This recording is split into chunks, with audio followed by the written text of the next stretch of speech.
Selamat pagi Bapak Ibu, saudara-saudara sekalian. Kita berjumpa kembali di renungan pagi. Kami meminta maaf oleh karena gangguan teknis, renungan tidak bisa kami sajikan, dan sebelum memulai kami mengucapkan selamat tahun baru untuk kita sekalian. Mari Bapak Ibu, saudara-saudara, kita mendengarkan renungan di hari Rabu 5 Januari 2022. Sebelum kita melakukan pembacaan firman Tuhan, kita berdoa. Kami bersyukur ya Tuhan untuk kasih setiamu di hari kelima di tahun 2022 di bulan Januari ini Tuhan. Kami hendak kembali belajar firman-Mu. Bimbing kami dengan kuasa Roh Kudus-Mu, dalam nama Yesus kami bersyukur. Amin.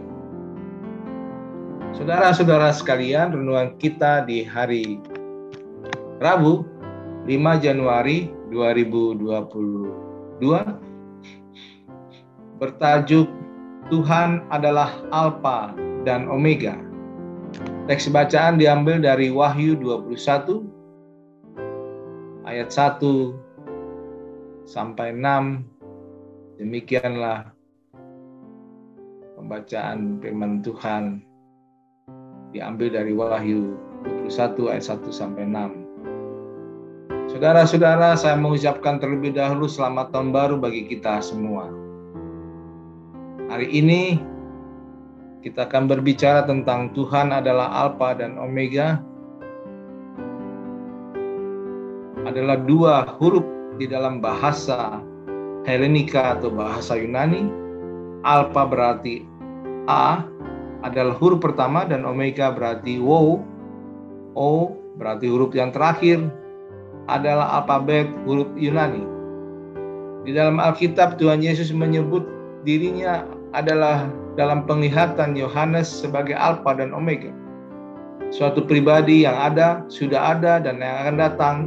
Bahkan Tuhan Yesus juga mengambil pengertian literal, yakni Ia adalah yang awal dan yang akhir, Alfa Omega. Adalah proklamasi Kristus tentang dirinya dari bacaan kita di kitab Wahyu pasal yang pertama. Saudara-saudaraku, Alfa dan Omega adalah istilah teologis yang berarti awal dan akhir, dan juga yang menyebabkan. Ini merujuk kepada keberadaan Allah kita yang kekal. Alfa dan Omega berasal dari bahasa Yunani. Ini merupakan satu kalimat, akan tetapi ini juga adalah huruf awalan dan akhiran untuk kata Yesus Kristus.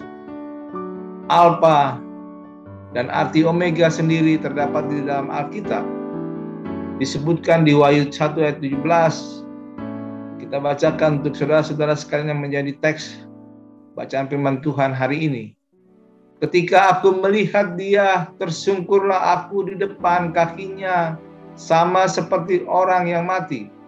Tetapi Ia meletakkan tangan kanannya di atasku, lalu berkata, "Jangan takut, aku adalah yang awal dan yang akhir." Wahyu 1 ayat 17. Saudara-saudaraku, kitab Wahyu ditulis oleh Yohanes, murid Tuhan Yesus. Memuat banyak kata Alfa dan Omega. Selain Alfa dan Omega, awal dan akhir sering ditulis bersebelahan dengan kata Alfa dan arti Omega. Sebenarnya apa tujuan Tuhan Yesus menyebut dirinya sebagai Alfa dan arti Omega? Saudara-saudaraku, kata Alfa dan arti Omega berasal dari Alkitab. Di dalam Alkitab disebutkan kata Alfa dan arti Omega berkali-kali, terutama di kitab Wahyu. Dan tuliskanlah kepada malaikat jemaat di Smyrna, inilah firman dan yang awal dan yang akhir, yang telah mati dan hidup kembali. Wahyu 2 ayat 8. Firman-Nya lagi kepadaku, semuanya telah terjadi. Aku adalah Alfa dan dalam Omega, yang awal dan yang akhir. Orang yang haus akan kuberi minum dengan cuma-cuma dari mata air kehidupan. Wahyu 21 ayat 6. Aku adalah Alfa dan Omega, yang pertama dan yang kemudian, yang awal dan akhir. Wahyu 22 ayat 13. Timbul pertanyaan sekarang, apa maknanya Alfa dan arti Omega? Yang pertama, saudara-saudara, Yesus adalah Sang Kreator. Di dalam proklamasi Tuhan Yesus sebagai Alfa dan Omega, Ia mau menyatakan keterlibatannya pada kreasi alam semesta. Seperti uraian Yohanes pasal yang pertama. Pada mulanya adalah Firman. Firman itu bersama-sama dengan Allah, dan Firman itu adalah Allah. Ia pada mulanya bersama-sama dengan Allah. Segala sesuatu dijadikan oleh Dia, dan tanpa Dia tidak ada suatu pun yang telah jadi dari segala yang telah dijadikan. Firman itu telah menjadi manusia dan diam di antara kita. Dan kita telah melihat kemuliaannya, yaitu kemuliaan yang diberikan kepadanya sebagai anak tunggal Bapa, penuh kasih karunia dan kebenaran. Yesus Kristus adalah Sang Firman yang telah mengambil rupa seorang manusia. Ia itu adalah Sang Pencipta yang telah ada sejak sebelum dunia dijadikan. Ia mengambil bagian dalam proses penciptaan akan alam semesta, terutama Kejadian 1 ayat 1, menuturkan bahwa alam semesta ini dijadikan sebelum dan melalui Firman, dalam hal ini Yesus Kristus. Selain itu, di dalam Perjanjian Lama, penyebutan awal dan yang akhir adalah suatu penyebutan yang terasosiasi pada Sang Allah yang menciptakan dunia. Karena itu, pada saat Tuhan Yesus menyatakan diri sebagai Alfa dan Omega, Ia memproklamasikan diri sebagai pencipta alam semesta. Dan konsekuensi logis adalah bahwa Ia adalah Allah itu sendiri. Itu yang pertama. Yang kedua, saudara-saudara, Yesus Kristus adalah kekal. Pengucapan Yesus bahwa Ia adalah Alfa dan Omega juga menunjukkan bahwa Ia adalah yang kekal itu sendiri. Ia bukanlah pribadi yang memiliki awal dan akhir, bukan sesuatu yang diciptakan dan tidak memiliki batas waktu. Alfa dan Omega merupakan kata pertama dan terakhir dalam bahasa Yunani yang mewakili permulaan dan akhir dalam siklus yang tidak terputuskan. Pada saat Yesus bertanya jawab dengan orang-orang Yahudi, Ia memperkenalkan diri sebagai yang terdahulu, seperti uraian Yohanes 8 ayat 56 sampai 58. Disebutkan, Abraham bapakmu bersukacita karena ia akan melihat hariku, dan ia telah melihatnya dan ia bersukacita. Maka kata orang-orang Yahudi, saya ulangi, maka kata orang-orang Yahudi itu kepadanya, umurmu belum sampai 50 tahun, dan engkau telah melihat Abraham. Kata Yesus kepadanya, aku berkata kepadamu, sesungguhnya sebelum Abraham jadi, aku telah ada.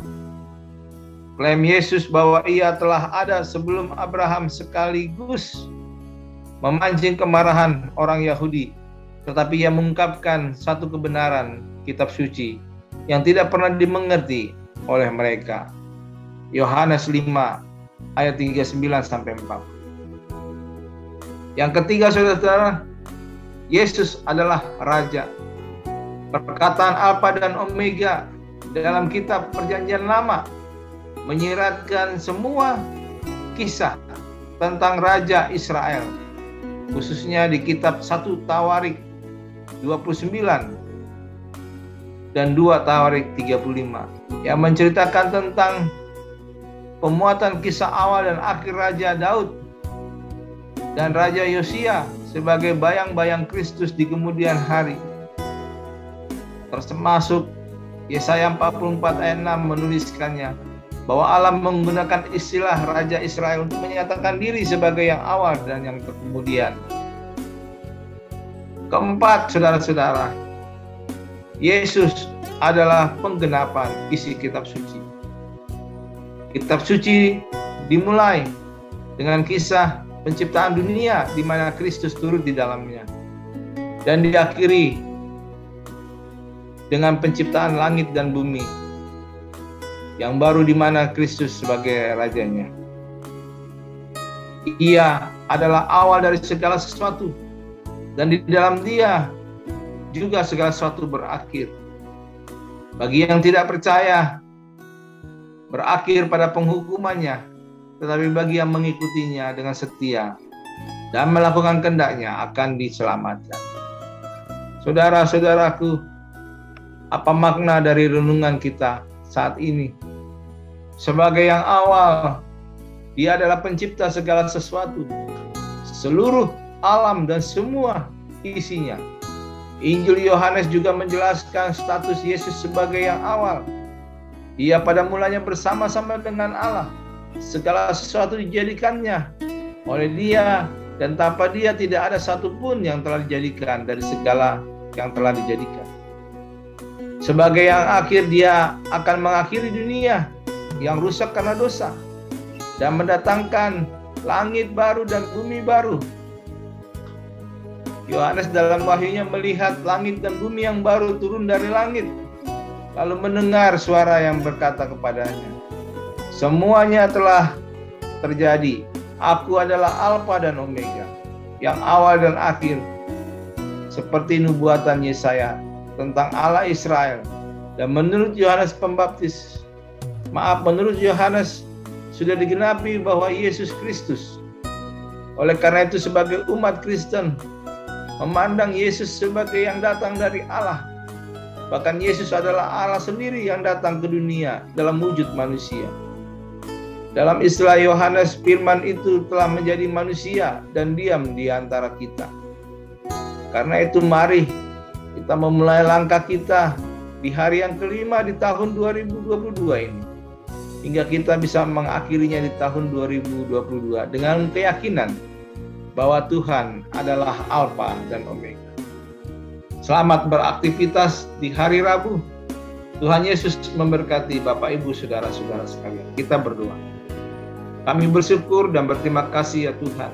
Hari ini kami rangkaikan seluruh perenungan kami, dan biar firman-Mu Tuhan boleh menguatkan kami ketika kami mengetahui bahwa Engkau adalah yang awal dan yang kemudian. Biar nama Tuhan yang kami permuliakan di tengah langkah hidup kami. Dalam nama Yesus kami naikkan syukur. Amin.